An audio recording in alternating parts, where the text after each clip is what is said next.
The U.S. president saying he's speaking to his Chinese counterpart in the next hour or so. That's at 9 a.m. Washington time. Although Beijing has yet to confirm that these talks are taking place. But if it does, the fate of TikTok in the U.S. likely to be discussed, with Donald Trump looking for a deal to keep the widely popular app from going dark. They could start by addressing the framework deal reached in Madrid earlier this week. TikTok's future in the U.S. has been in limbo since January, when Congress forced Chinese parent company ByteDance to divest or face a ban. That deadline has been extended to the 16th of December. Mr. Trump, who has gone back and forth on the ban, says he's, quote, very close to reaching agreement. TikTok has tremendous value. The United States has that value in its hand because we're the ones that have to approve it. I specifically get the right to approve it. The people that are investing it are among the greatest investors in the world, the biggest, the richest, and they'll do a great job. And we're doing it in conjunction with China. Also in contention, the current trade truce with Beijing. The U.S. leader floating the possibility of another extension to the deadline of the 10th of November. Both sides dramatically heightening tariffs against each other in a months-long dispute earlier this year. And more, Nick Harper is covering the story live for CNA from Washington, D.C. Nick, a lot riding for the 170 million U.S. users of TikTok.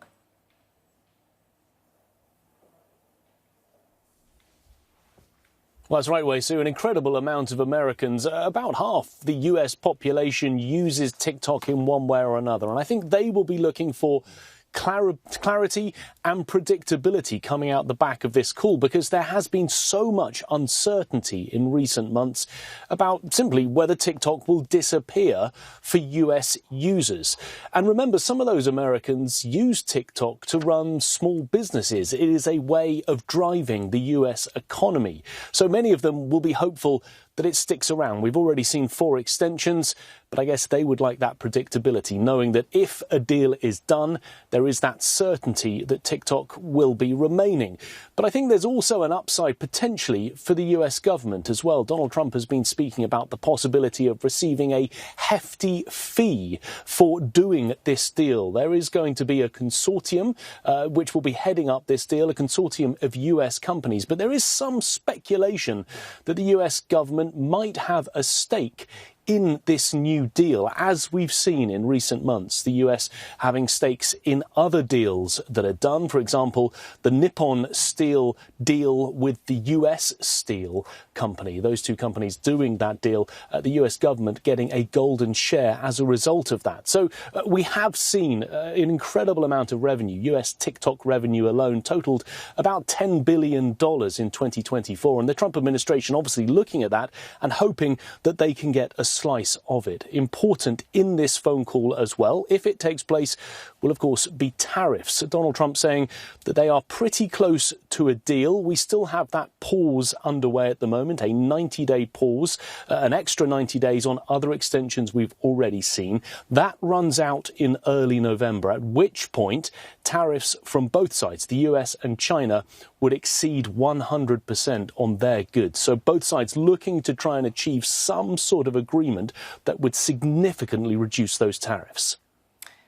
Ownership of TikTok, just one of several, as you pointed out, points of contention between Beijing and Washington. But if a deal, and it's hard enough as it is, can be reached on TikTok, that could open up further discussion and resolution on larger issues in trade tensions.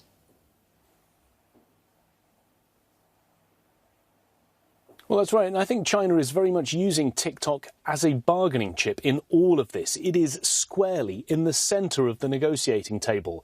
China's been presenting the possibility of US ownership of the app as a win-win situation, good for both sides. But I think in many ways it could be more of a win for Beijing, because they're dangling it in front of the US president, someone who wants to be able to do a deal on TikTok and potentially getting concessions on a number of issues that they want. The 3 T's, tariffs, technology and Taiwan. We've spoken about tariffs. They would obviously like to do some sort of deal, it would seem, to reduce those US tariffs. But technology as well, the reduction of export controls on high-end chips leaving the US, entering China. Those are currently in place.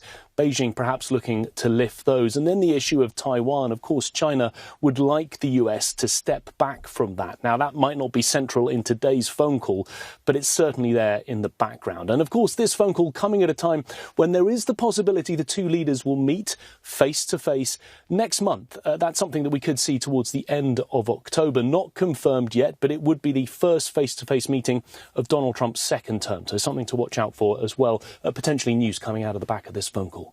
All right, Nick Harper there live for CNA from Washington, D.C., looking ahead to that phone call between Donald Trump and Xi Jinping, which could take place about an hour from now.